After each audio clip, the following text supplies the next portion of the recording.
What's going on, everybody? Coach TJ Fiorino here, and this past weekend I competed in the No Fame Games in Milford, Massachusetts.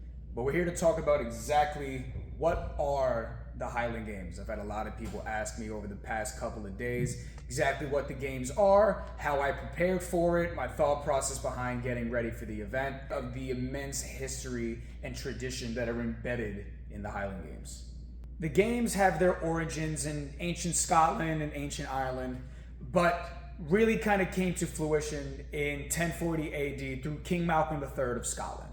These games were originally created in order for local lords to recruit the biggest, strongest, and most fit men in their armies. The bigger, stronger, fitter army you had, the more formidable of the army it was.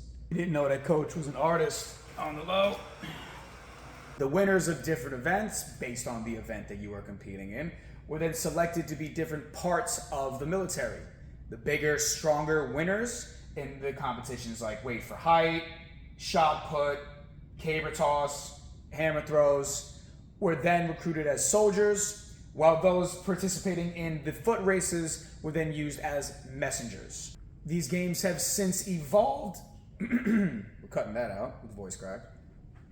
These games have since evolved into organized sport and actually gave the world our first global sporting superstar, and his name is Donald Dinny. Now let's talk about how you get prepared for your first Highland Games.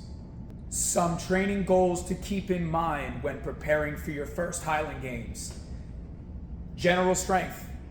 This is a strength and power sport at its core. In a sport like Highland Games, how forceful you can be is a crucial factor. Moving loads quickly. Being big and being strong is wonderful. It's amazing.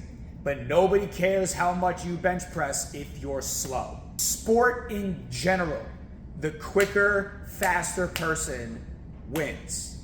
End of sentence. The quicker I can move my body with all of the force that I am capable of producing through our strength training, I am going to win these events. It is not just about being strong. It is not just about being powerful. We need to marry the concepts of developing strength and developing speed in order to excel in the Highland Games. Elasticity. In the events that you will be competing in as a Highland Games athlete, there will always be some sort of rebounding or preload for whatever event you are going to do.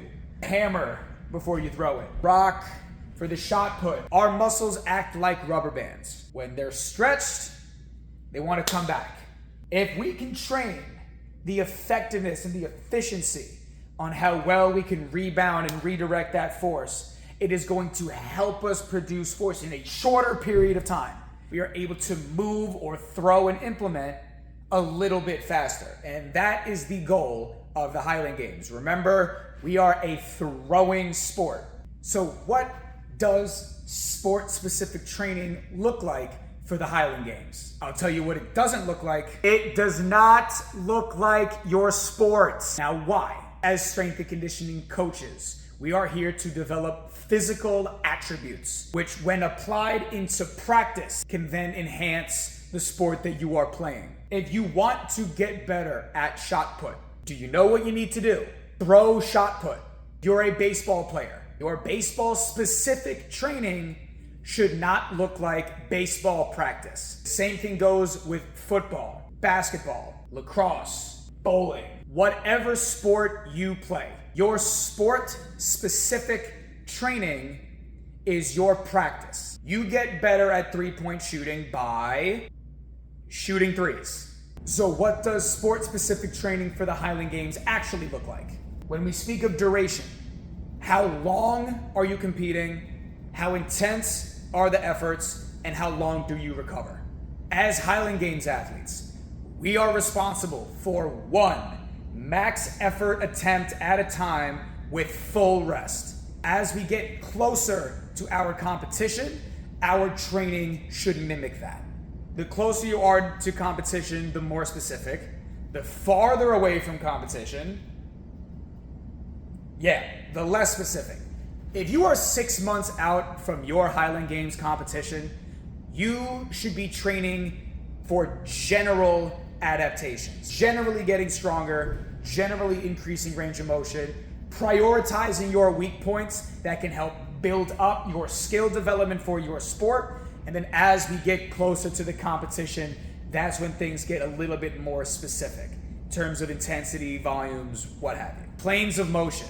As Highland Games athletes, we are athletes. Athletics is a multi-planar, omnidirectional event. So we need to be physically capable enough of handling all the stressors that we are going to get from all different angles in sport. We need to make sure, as strength and conditioning professionals and as competitive athletes, that we do not box ourselves in. When preparing for your first Highland Games competition, how do we train and when in the year do we train so we can be as ready as we can for our competition? While in the off season, far away from competition, our training should be focused on developing fitness. This is where you lay your foundation. Build some size, get into shape so you can handle what happens later on in the year. Then we take those newly developed muscles, tendons, ligaments, and we teach them how to produce force, how to withstand force, how to absorb force, and how to produce it. This is what we mean by strength. As we continue on to power, we then take all of that force that we now know how to produce, and we're going to produce it in a shorter period of time. Guys, thank you so much for watching. Thank you so much for listening.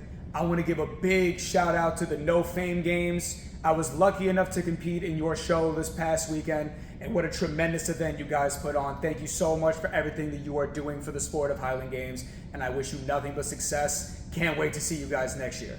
If you want to know what it's like to be strong, follow me at Coach Fio Strength on Instagram. Go to fiostrength.com, and remember, looking strong is different for everybody, but everybody deserves to feel what it's like to be strong. I'll see you soon.